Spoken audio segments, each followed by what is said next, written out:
I'd just turned 21, old enough to sign legal documents and old enough to know that slap wasn't the first, just the last one I'd let happen.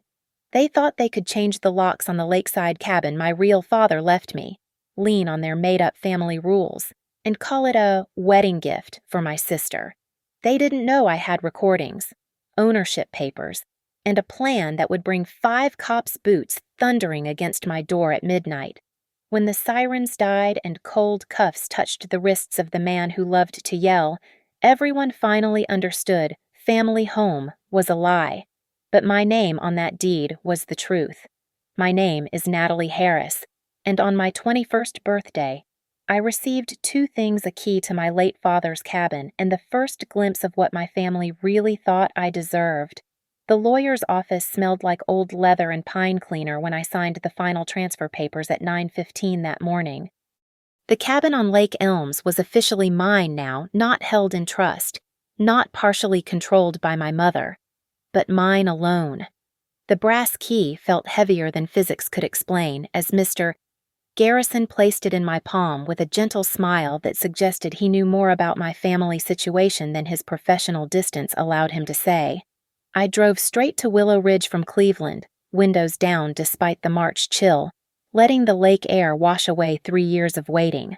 The cabin appeared through the trees exactly as I remembered weathered pine siding gone silver with age, the wraparound porch my father built with his own hands, the loft windows that caught the morning sun and threw it across the water like scattered coins. This place had been our refuge, Dad's and mine, during the worst of the fighting, when Roy's voice would shake the kitchen windows and Mom would retreat into her martyrdom. Dad would tap my shoulder and we'd slip away to the lake. He'd teach me to tie fishing knots or identify birds by their calls while the sun set over the water, neither of us mentioning the storm we'd left behind. He'd been gone 3 years now. Lung cancer took him 2 weeks after my 18th birthday, leaving me this cabin and enough life insurance to finish college without loans. The will was ironclad the cabin would transfer to me alone on my 21st birthday. No exceptions. No amendments possible. That evening, I stood in the loft that would become my design studio, sketching out where I'd put the drafting table and materials storage. Braxton State's senior thesis required a full portfolio of original interior designs, and this space would be perfect northern light. Absolute quiet. No Roy bellowing about the electric bill when I worked late. The family dinner that night should have been a celebration. Mom had even made a cake chocolate with strawberry filling, my favorite since I was 7. But as Roy carved the roast with unnecessary force, his words carved something else entirely. "So the cabin's officially yours now," he said, not looking up from the meat. "Course, family property should serve family needs." I kept my voice level. "It's not family property. Dad left it to me. Your father's dead." Roy's knife paused mid-slice. "This family's alive. Tessa's wedding is in 4 months. She and Logan need somewhere to start out." Tessa smiled from across the table. That practiced sweetness she'd perfected at 16. "We'd only need the loft suite. You could still use the downstairs." "No." The word came out clear. Simple. Mom touched my wrist with her cold fingers. "Natalie, honey, family helps family. You're away at school most of the time anyway." "The answer is no." Roy set down the carving knife with deliberate precision. "You're being selfish." "I'm being accurate. My name is on the deed. Mine alone." The silence stretched until Tessa laughed a sound like glass cracking. "God, Nat, it's not like we're stealing it. Just borrowing for a year or 2. You can't borrow what I won't lend." Roy's chair scraped against the floor as he stood. "This family took you in, fed you, housed you after your father abandoned us. He died. That's different from abandoning.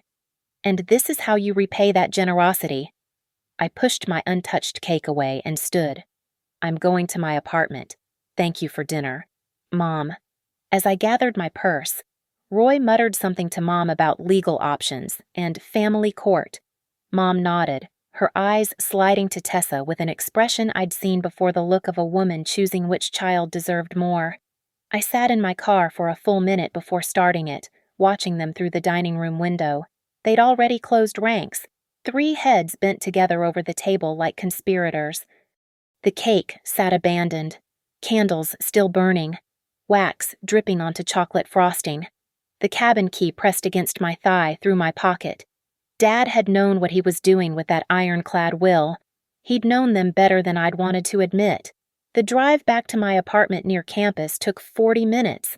I spent them planning where every piece of furniture would go in my new studio, how I'd run the track lighting, which wall would hold my inspiration boards. By the time I parked, I'd designed my future in that space, a future that didn't include room for their entitlement. I didn't know yet that they'd already started planning too. 2 weeks later, they ambushed me at the cabin with their version of a birthday celebration. I should have known something was wrong when Mom insisted on bringing a store-bought pie instead of baking, when Tessa showed up in a dress that cost more than my monthly rent, when Roy carried in a bottle of champagne he'd never waste on me. They'd arranged themselves strategically, Mom, on the worn leather couch my father had loved, Roy standing by the stone fireplace like he owned it, Tessa perched on the arm of Mom's seat with her engagement ring catching the afternoon light. I stood near the door, my design portfolio still in my arms from the work I'd planned to do that day. "We need to discuss the cabin situation," Mom began, her voice wrapped in that false sweetness she used when preparing to take something. "As a family. There's no situation to discuss." I set my portfolio on the entry table, keeping my phone within reach. "The cabin is mine." "About that?" Roy pulled out a manila folder, thick with papers. "We've been talking to a lawyer. Family property law in Ohio has provisions for shared usage when there's demonstrated need. You talked to a lawyer about stealing my inheritance." Tessa's laugh tinkled through the room. "God, so dramatic. It's not stealing. We just want to use the loft for our first year. Logan's residency doesn't pay much, and rent is insane right now. Then live somewhere cheaper. Natalie," Mom's disappointed mother tone, "the loft has its own entrance, its own bathroom. You'd hardly know they were here." I pulled out the certified copy of the deed I'd started carrying everywhere. "Let me read you something. Grant deed Natalie Harris, an unmarried woman, as sole owner." Sole owner. Roy snatched the paper from my hand, scanned it, then tossed it onto the coffee table. "Legal documents can be contested, especially when there's evidence of undue influence or mental incapacity. You're suggesting my father was mentally incapacitated when he wrote his will." "He was dying," Mom said quietly. "People aren't always thinking clearly when—" "He wrote it 3 years before his diagnosis." The room went silent except for the old clock ticking on the mantel. Then Roy moved closer, using his height the way he always did, making himself a wall between me and the rest of the room. "Listen carefully," he said. "Your sister needs this space. This family has supported you for years. I paid rent from the time I was 16. I bought my own food. I worked 30 hours a week through high school. And now it's time you gave back. The loft will be Tessa's wedding gift from you. A nice, sisterly gesture." "No." The slap came fast, the same practiced motion he'd perfected over the years, just hard enough to sting without leaving marks that would last until morning. But this time was different. This time I was ready. This time I was recording. My phone, propped in my jacket pocket, captured everything the sound of impact. Tessa's little gasp of delight poorly disguised as shock. Mom's silence that said more than any words.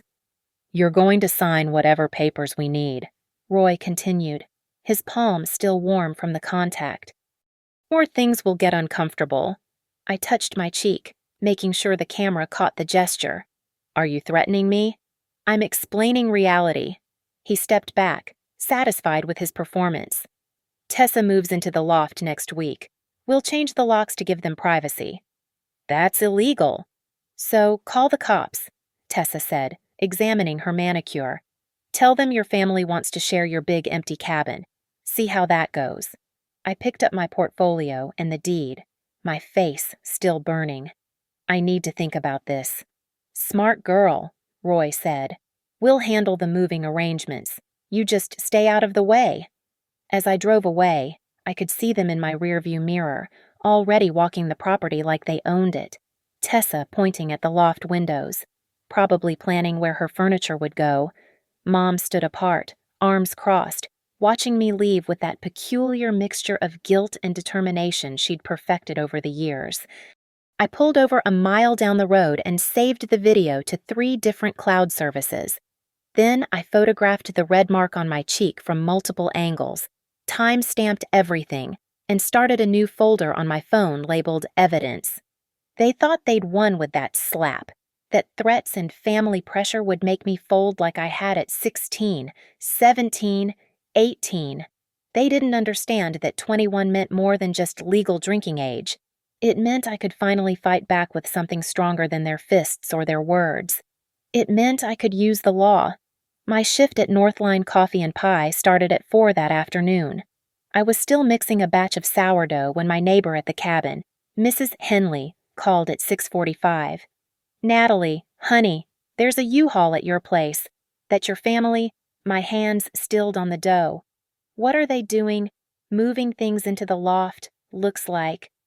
"Your stepdad's directing traffic, and your sister's got a whole crew of young people carrying boxes." "Thank you for letting me know." I finished my shift mechanically, serving pie slices and lattes while my mind cataloged what they might be destroying. At 11:15, I drove to the cabin instead of my apartment. They'd left their mark everywhere. Deep tire ruts carved through the grass I'd spent weekends reseeding. The new lock on the loft door gleamed silver against the weathered wood. A locksmith's van receipt was taped to the main door with "paid" stamped across it.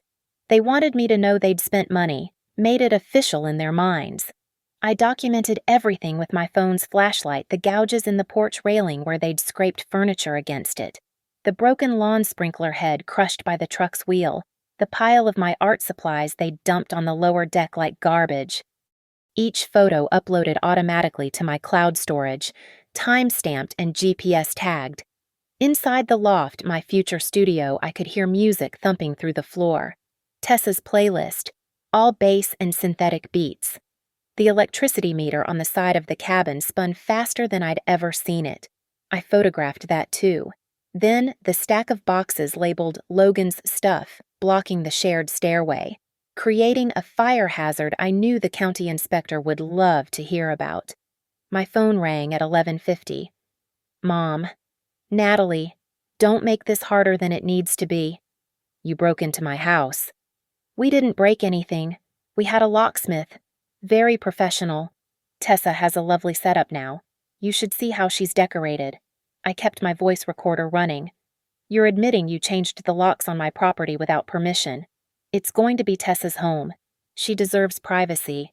It's my cabin, Mom. My name on the deed. What you're doing is criminal trespassing." "Oh, please." "No court is going to arrest a mother for helping her daughter find housing. Besides, Roy says possession is 9/10 of the law. Roy's wrong, and you just admitted to knowingly trespassing. Thank you for that." Silence. Then, harder. "The cabin was bought with marital assets when your father was with me. I have as much right. Dad bought it before he met you. I have the purchase records from 1998. You married him in 2001. More silence. In the background, I could hear Roy saying something about ungrateful and teach her. "It's done. Natalie, accept it. The cabin's going to be in the family properly now." "What does that mean?" "Roy's lawyer says if Tessa establishes residency and makes improvements, she can claim tenant rights, maybe even adverse possession eventually. Then we'll see about that deed of yours. You're actually planning to steal my inheritance through squatter's rights." Such ugly words. "We're keeping property in the family where it belongs. Your father would understand." "My father would be disgusted." "Your father is dead." Her voice went cold. "And you're being selfish. Tessa's wedding is in 4 months. She needs this. Logan's a good man, a doctor. They deserve a proper start. And I deserve what to have my property stolen. You're 21 single, wasting your time on art school. Tessa has a real future ahead of her, a real family. Goodbye, Mom. If you try anything stupid, Roy will..." I hung up and saved the recording as Exhibit A Admission of Trespassing and Threats. Back at my apartment, I sat at my second-hand desk and organized my evidence folder properly. Screenshots of the electrician's license from the receipt they'd left easy to trace. Photos of property damage with GPS coordinates embedded. Audio recordings with transcription apps creating time-coded text. The video of Roy hitting me, clear as day. At 1:20 in the morning, I got a text from Tessa with a selfie her and Logan kissing in the loft. My drafting table shoved in a corner behind them. Her wedding dress hanging where I'd planned to put my inspiration boards. Thanks for the wedding gift. Sis, the space is perfect. I saved that too. Evidence of possession. Evidence of intent. Evidence of malicious enjoyment of theft. They thought they were building a case for keeping my cabin. Instead, they were building my case for removing them. Every photo they posted, every text they sent, every boastful word they spoke, all of it was becoming the rope I'd use to drag them through the legal system they thought they understood. Aaron Caldwell's office occupied the third floor of a converted Victorian in Cleveland's legal district. No marble lobby, no panoramic views, just clean lines, organized files, and a woman who'd graduated summa cum laude from Case Western before choosing housing law over corporate riches. She didn't interrupt once during my 20-minute presentation. I'd arranged my evidence chronologically: deed documentation, tax records showing my sole payment of property taxes, insurance policies in my name only, then the escalation, the video of Roy's slap, audio recordings of threats, photos of the changed locks and property damage. When I finished, she leaned back in her chair and studied me with dark, calculating eyes. "They've made this easy," she said finally. "Almost insultingly easy." "How so?" "They've admitted to trespassing in writing and voice recording. They've documented their own illegal entry through social media. They've created evidence of assault, harassment, and attempted extortion." She pulled out a legal pad. "The question isn't whether we can remove them. It's how much we can make this hurt. I don't want money. I want them gone." "You'll get both." She began writing, her handwriting precise as typography. "Here's what we're going to do. First, we file for an emergency protective order based on the assault. That video of Roy hitting you, that's gold. Clear view of his face, audio of the threat, your sister's reaction showing pattern behavior. Will that be enough?" "Combined with the trespassing, yes. But we're not stopping there. We're filing for immediate exclusive possession of the property, criminal trespass charges, and civil damages for the illegal locksmith work and property damage." She slid a paper across the desk. "This is what you're going to do. Document everything, every text, every call, every time they post about their new home. Don't engage, don't argue, just document. If they escalate, even better call 911 immediately. They'll say it's a family dispute. No, they won't. They'll say nothing because you won't warn them. We file everything simultaneously. Emergency order, criminal complaint, civil action. By the time they know what's happening, sheriff's deputies will be at the door." I studied the list she'd made. "What about establishing residency? Mom said something about adverse possession." Aaron laughed, short and sharp. "Adverse possession in Ohio requires 21 years of continuous hostile occupation. They've managed 3 days. As for tenant rights, those require either a lease agreement or payment of rent. They have neither." Roy mentioned undue influence. "Said my father wasn't thinking clearly." "Your father created his will 3 years before diagnosis. I pulled the records. It was witnessed by 2 attorneys and a notary. If they want to claim undue influence, they'd need to prove you somehow coerced a grown man when you were what? 15. Good luck with that." She opened a file drawer and pulled out forms. "Now, boring but essential, we need every piece of paper that proves ownership. Deed, title insurance, tax records going back to purchase, utility bills, maintenance records. Everything that shows you're the sole owner maintaining the property." I'd come prepared. My backpack held 3 folders, organized by year, with copies stored in my bank's safety deposit box. Erin's smile grew wider with each document. "You've been planning this," she observed. I've been expecting this since Dad died. He warned me they'd try something when I turned 21. Smart man. She photographed each document with a specialized scanner. Upload everything to these 3 cloud services tonight. Different passwords for each. 2-factor authentication on everything. Tomorrow morning. Save physical copies in a bank deposit box if you haven't already. Already done. Good. Now, the hard part. You need to let them dig their hole deeper. Don't go to the cabin. Don't confront them. Let them think they've won. For how long? I can have emergency papers ready in 48 hours. Judge Morrison handles emergency protective orders on Thursdays. That's 3 days from now. Can you hold out? They're destroying my studio. They're building your case. Every day they occupy that property illegally. The damages increase. Every social media post Tessa makes about her new home is another piece of evidence. Every threat Roy makes adds to the criminal charges. She stood, extending her hand.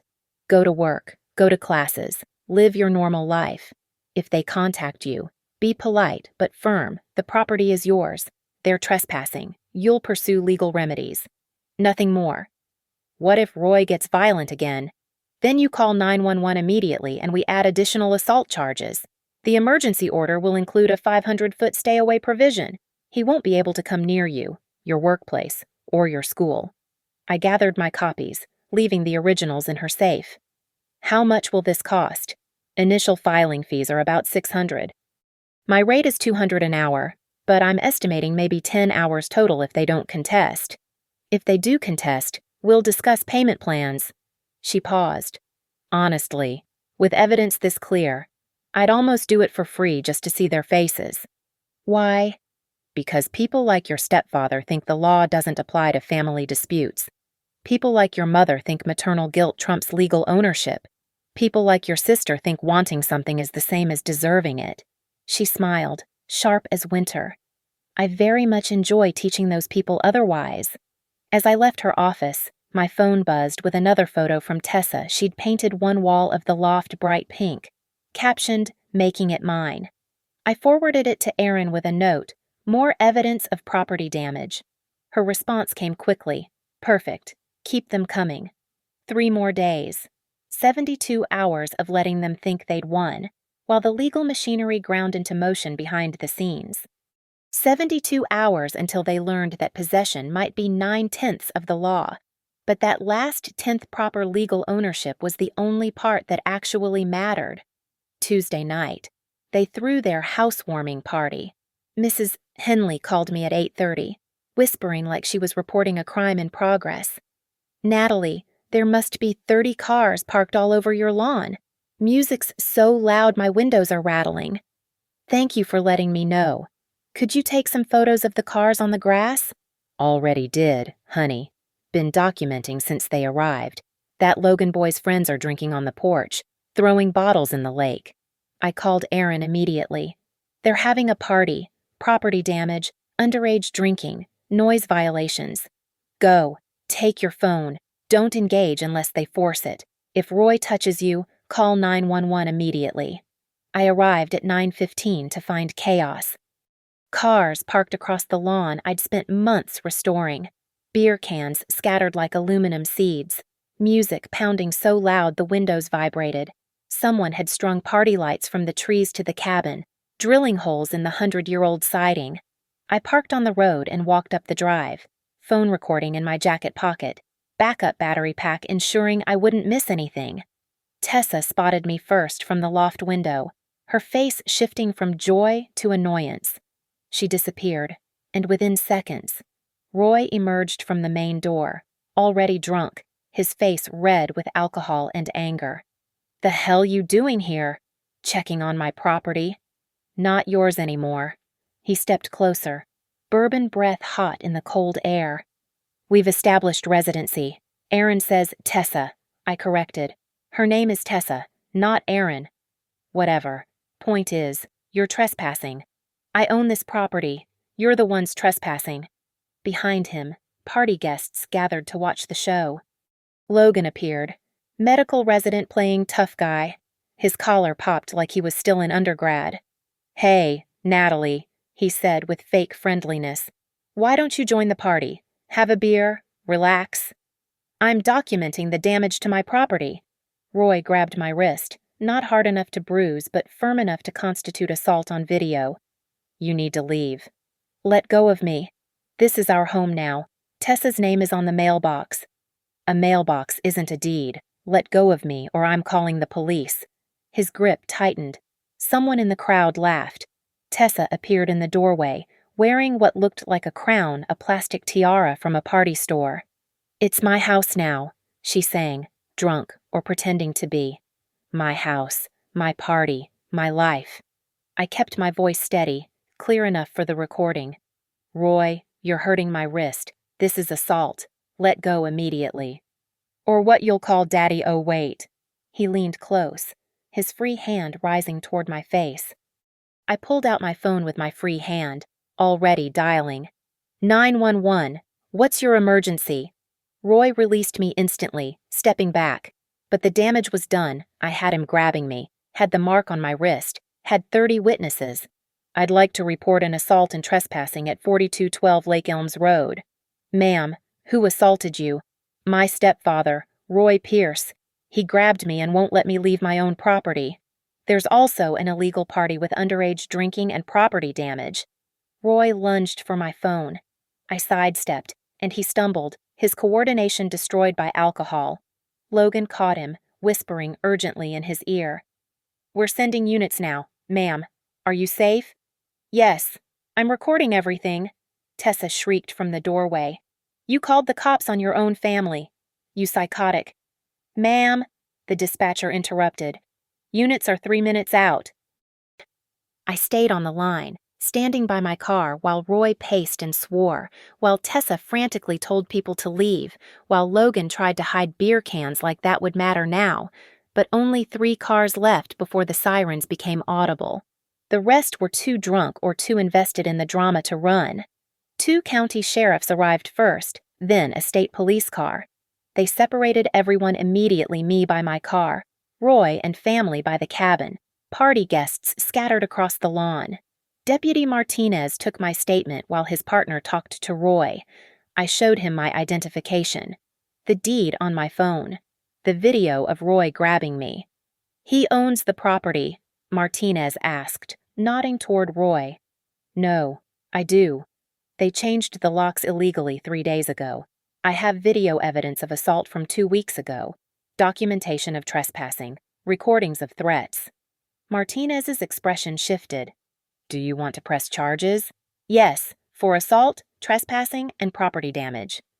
Across the lawn, Roy was gesturing wildly, his voice carrying, "Family dispute. She's being vindictive. My daughter lives here."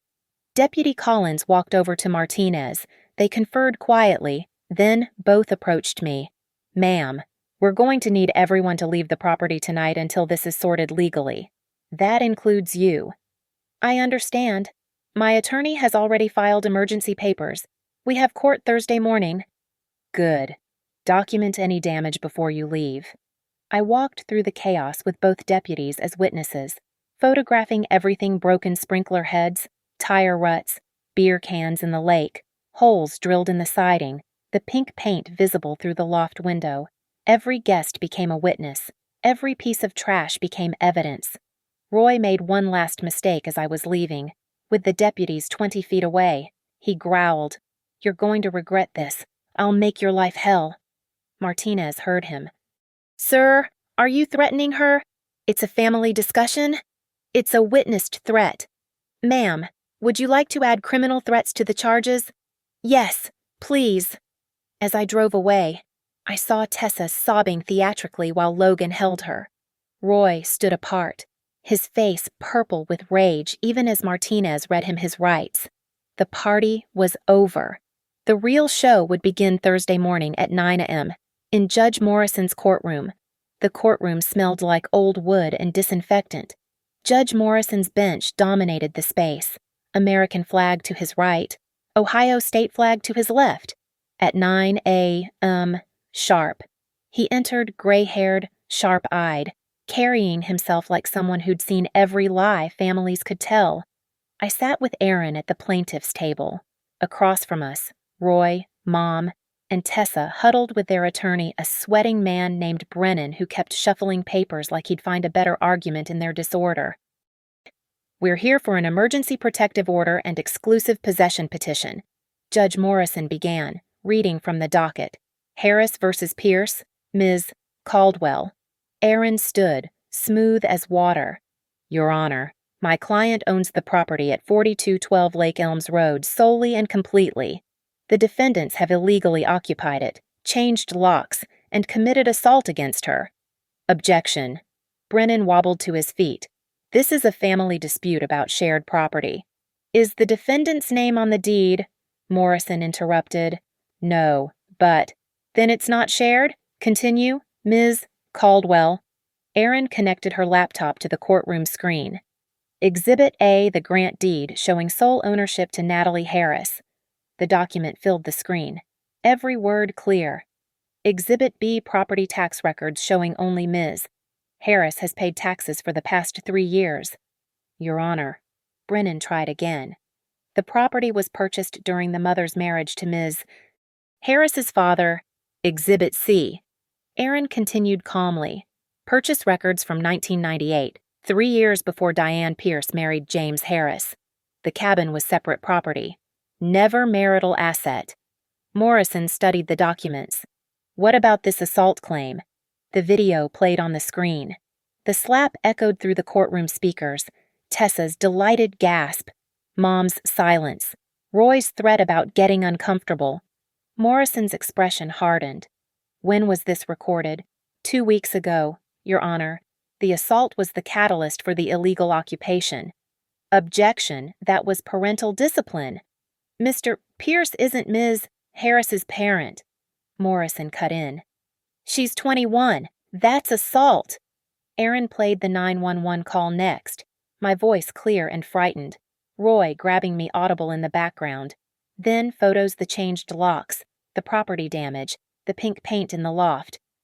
"The defendants have also made statements about establishing residency for adverse possession."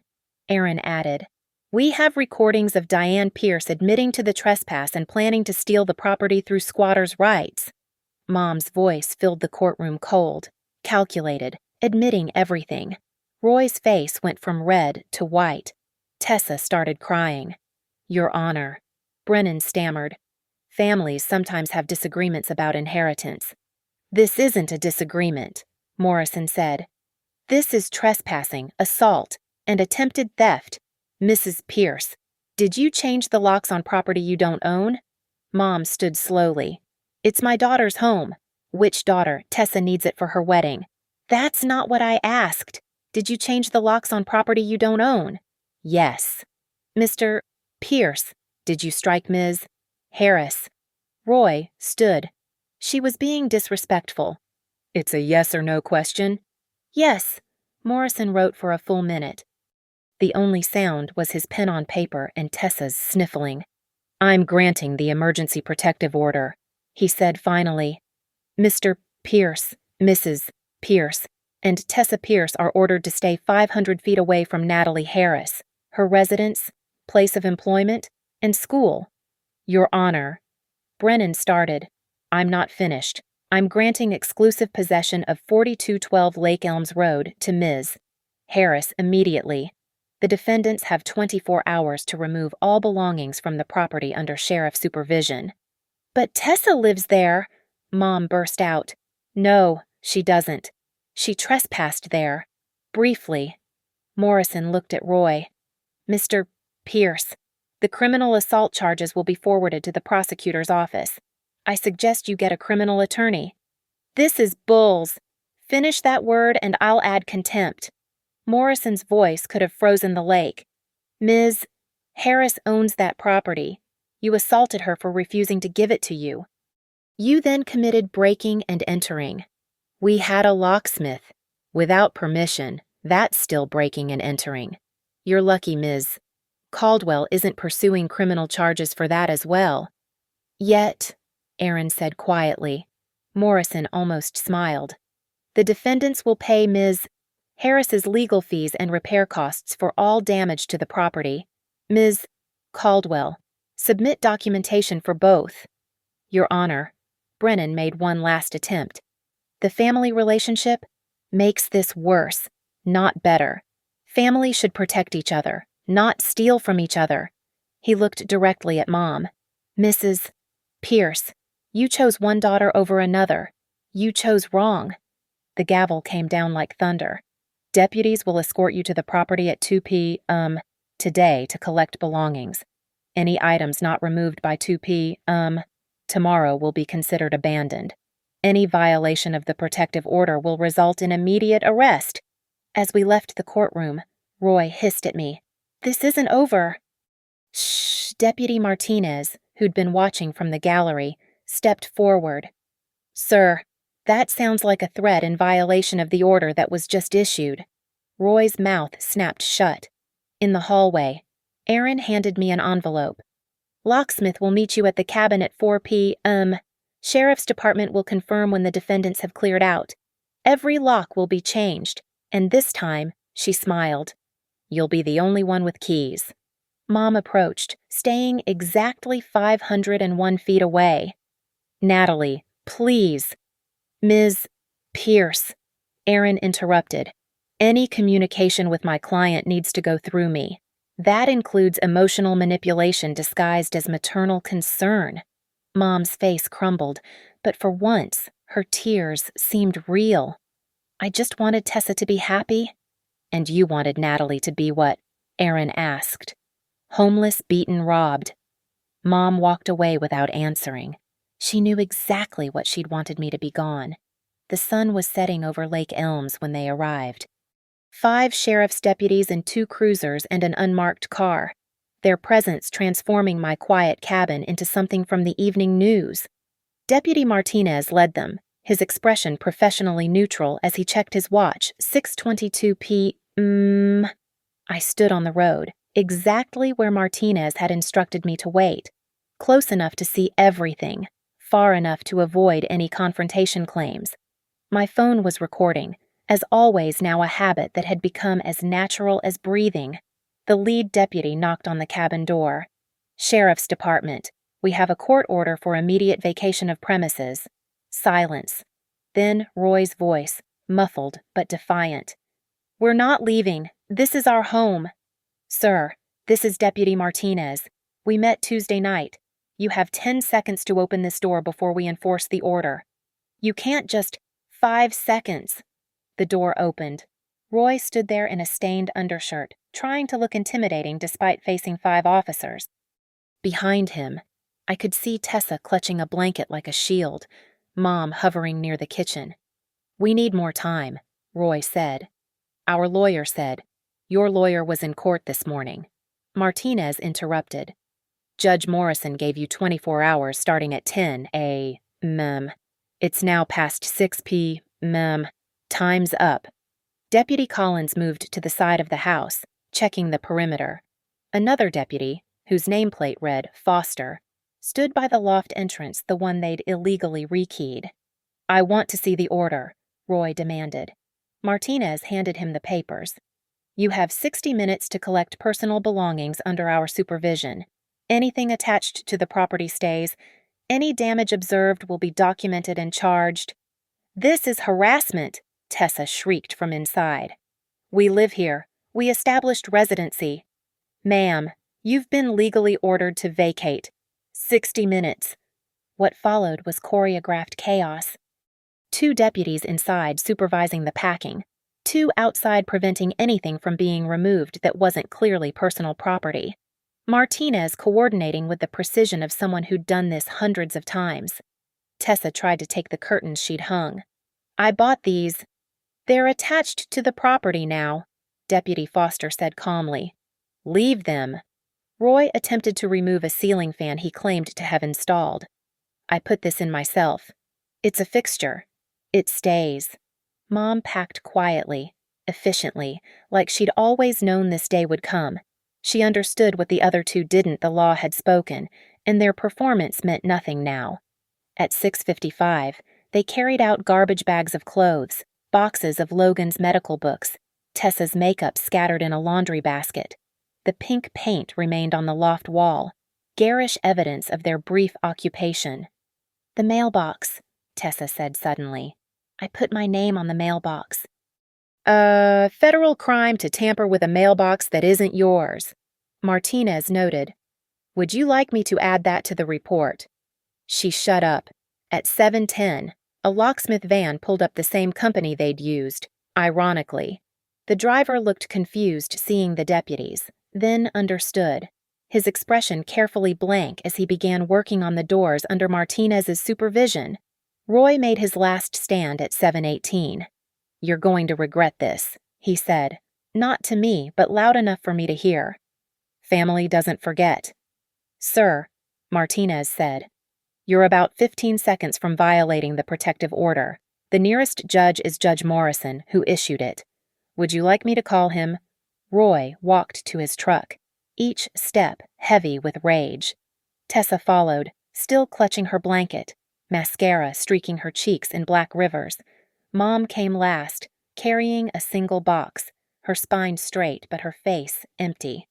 "Mr. Pierce," Martinez called out, "the order is 500 feet. This property, Ms. Harris's workplace at Northline Coffee, and Braxton State University. Violation means immediate arrest." "I know what it means." "Do you? Because Tuesday night you didn't seem clear on what trespassing meant." They loaded their vehicles in silence. The neighbors had emerged, Mrs. Henley on her porch, the Jacobsons watching from their driveway, witnesses to the reversal of fortune. At 7:28, the locksmith handed me 3 sets of new keys. Changed everything: front door, back door, loft entrance, even the shed. Nobody's getting in without your permission. The deputies did a final walkthrough, documenting the pink paint, the holes in the siding, the damaged lawn. Foster took photographs while Collins made notes. "We'll file this with the court," Martinez told me. "For your civil case, that's significant damage." Roy's truck started with a roar. He peeled out, leaving deep grooves in the gravel drive, one final act of petty destruction. Tessa's car followed, then Mom's sedan, a sad parade of entitlement leaving my property. Martinez waited until their taillights disappeared around the bend. "You can go in now, Ms. Harris. It's yours again." "It was always mine." "Yes," he agreed, "but now they know it too." The deputies left at 7:41. I stood alone on my porch, new keys heavy in my hand, listening to the lake lap against the shore. The cabin felt different, violated but not defeated, wounded but still standing. I walked to the loft, to the pink wall that screamed of Tessa's attempted claim. Tomorrow I'd paint over it. Tonight. It would stand as evidence of what happens when people mistake wanting something for deserving it. The locksmith had left the old locks in a box by the door. I picked them up, these pieces of metal they'd paid to install in their confidence. Now just scrap. 5 officers, 2 cruisers, 1 judge's signature. That's all it had taken to reclaim what was mine. Through the window, I watched the last light fade over Lake Elms. Somewhere in town, they were probably raging, planning, threatening to fight this in court. Let them. I had the deed, the law, and now, finally, the only keys that mattered. The cabin was mine again, but their ghosts lingered in every corner. Roy's muddy boot prints on the porch, Tessa's pink wall screaming for attention, the holes where they'd hung their party lights, wounds in century-old wood. I walked through each room slowly, cataloging damage like an insurance adjuster of my own life. The garbage they'd left: beer cans stuffed behind the couch, a broken phone charger tangled in the curtains, Logan's forgotten medical journal with coffee rings on its cover, evidence of their careless occupation, their assumption of permanence. In the loft, my drafting table stood shoved in the corner where they'd pushed it, my carefully organized supplies scattered like dice. But nothing was broken. Nothing was missing. They'd been too confident to bother with real destruction. I pulled out my phone and called Mrs. Henley. "Natalie, I saw the police cars. Are you all right?" "I'm perfect. They're gone. Legal eviction, protective order, the whole package." "Good riddance. That music Tuesday night, my cats are still nervous." Through the window, I could see her on her porch, waving. The Jacobsons had come out too, and the Brennans from 3 houses down. A small audience to my reclamation. I found Dad's old toolbox in the shed. They hadn't bothered with that. Too ordinary for their tastes. His hammer still had his initials carved in the handle. I used it to pull out every hook they'd installed, every nail they'd driven. Each removal was a small victory, metal singing as it left wood. At 8:45, my phone buzzed. Mom, trying to text despite the protective order. I screenshotted it without reading and forwarded it to Aaron. The law would handle that too. The locksmith had done thorough work. New deadbolts, reinforced strike plates, even a chain for the inside. I tested each lock 3 times, listening to the solid click of security. The loft lock was especially satisfying, erasing their illegal installation with legitimate hardware. I dragged my drafting table back to its spot by the window, arranged my supplies in their labeled containers, hung Dad's old level on the wall where Tessa's mirror had been. Small acts of restoration, returning the space to its intended purpose. The last thing I did was walk to the electrical panel. Their usage had more than doubled the normal consumption. I photographed the meter, then flipped the breaker for the loft, cutting power to their pink wall. Tomorrow, when I painted over it, I'd do it by natural light. I sat on the porch as full dark settled over the lake. No music pounding, no strangers' cars destroying the lawn, no Roy bellowing about respect he'd never earned. Just the water moving in its ancient rhythm, the call of a night bird, the distant hum of boats heading home. My phone had been recording throughout their eviction, and I played it back now. Roy's blustering, Tessa's tears, Mom's bitter silence. Then Martinez's calm voice. "It's yours again." No, it had always been mine. The deed said so. The law said so. Dad had made sure of that, even from beyond the grave. I stood and walked to the door, running my fingers over the new deadbolt. Solid, certain, mine. The brass caught the porch light, throwing gold reflections across my hand. Inside, I made tea in the kitchen they'd treated like a hotel amenity. Earl Grey, Dad's favorite, in the mug he'd used every morning. The clock on the mantel, the one they hadn't bothered to steal, showed 9:15. Tomorrow, I'd file the damage report with Aaron, calculate the costs of restoration, begin the civil suit that would make them pay for every scratch, every hole, every moment of trespass. But tonight, I just wanted to exist in my space without fear of intrusion. I climbed to the loft one last time, standing where my studio would soon take shape. Portfolio pieces spread across the drafting table, inspiration boards covering Tessa's pink mistake, my senior thesis project growing in the space they'd tried to steal. The new key was still in my pocket, edges sharp against my palm. Such a small thing, a key, a piece of cut metal that meant everything: ownership, security, the right to say no.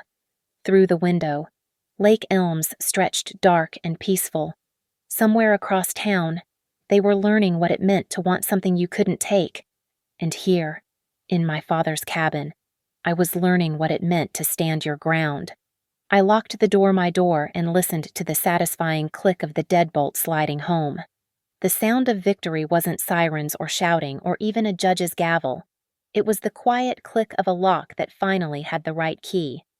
Thank you for listening to my story. I'd love to know where you're listening from. Leave a comment below and let's connect. If this story resonated with you, please subscribe to the channel and share your thoughts. Have you ever had to stand up for what was rightfully yours? I'd love to hear your experiences in the comments.